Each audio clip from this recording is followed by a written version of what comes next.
I want to finally try this out. I've seen some tutorials online and I've always been curious about this stuff.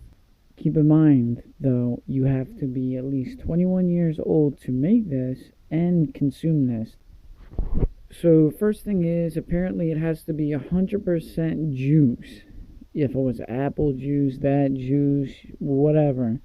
So this is 100% juice.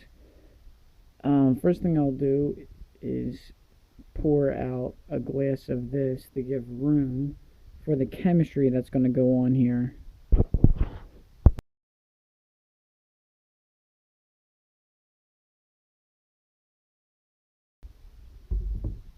Alright, there's my space for my combustion or whatever this yeast is going to do.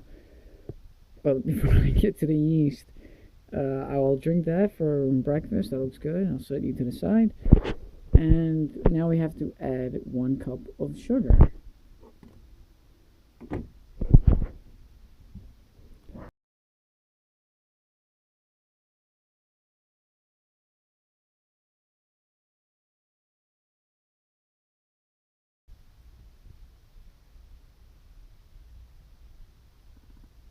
Now I will shake it up with the sugar inside.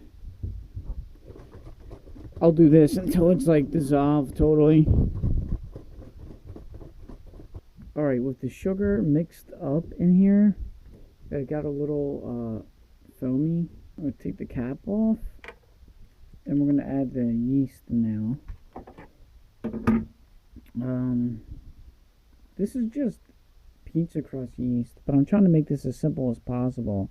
Add it at regular room temperature, and then I'm going to shake it up again.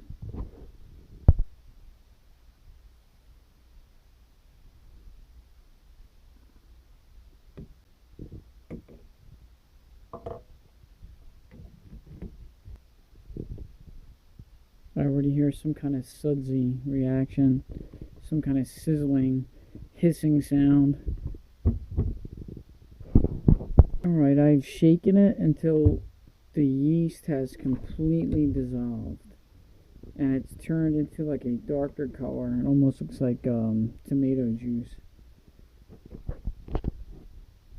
Now I hear online that you just unturn this cap about a quarter turn.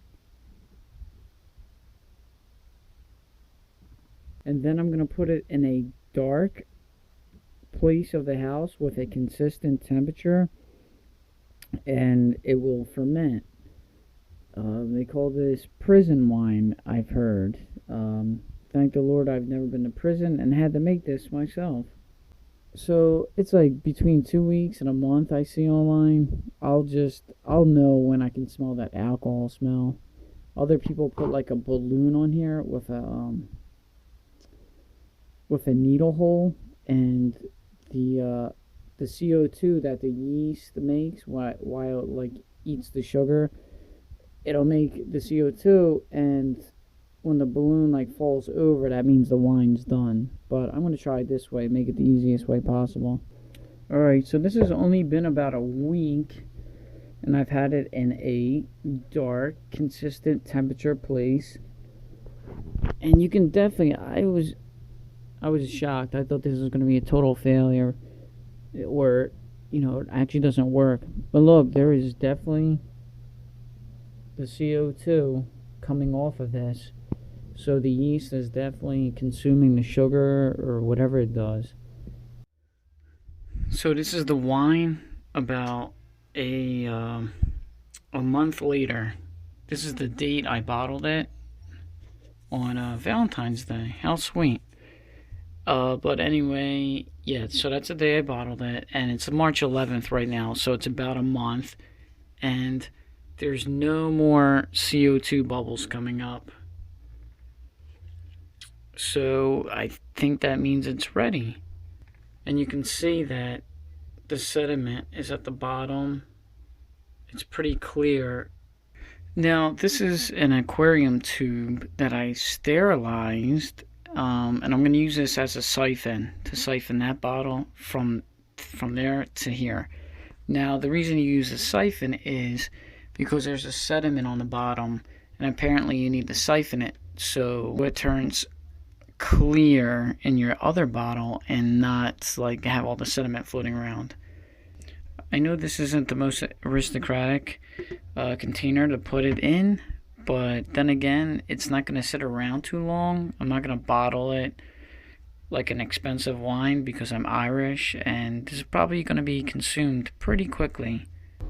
So it's done siphoning, and one thing I forgot to mention is it smells like wine when I took it out, so that's a good sign. So let me pour a glass of this.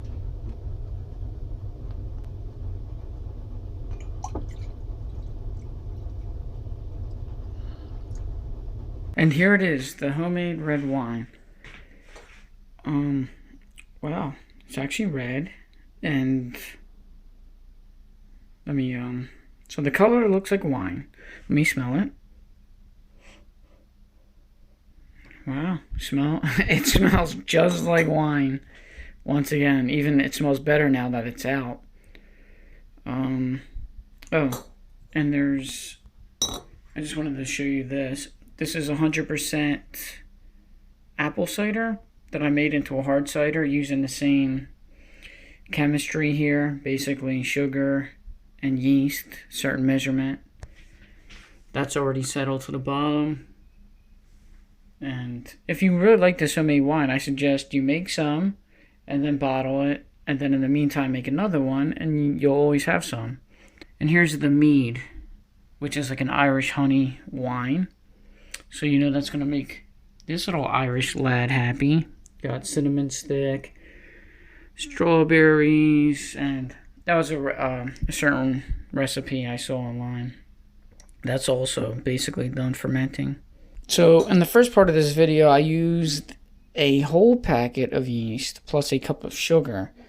But I'm sure you could use half packet of yeast and maybe a cup and a half of sugar to make it even more sweeter, because this might be a little dry. So let me taste it.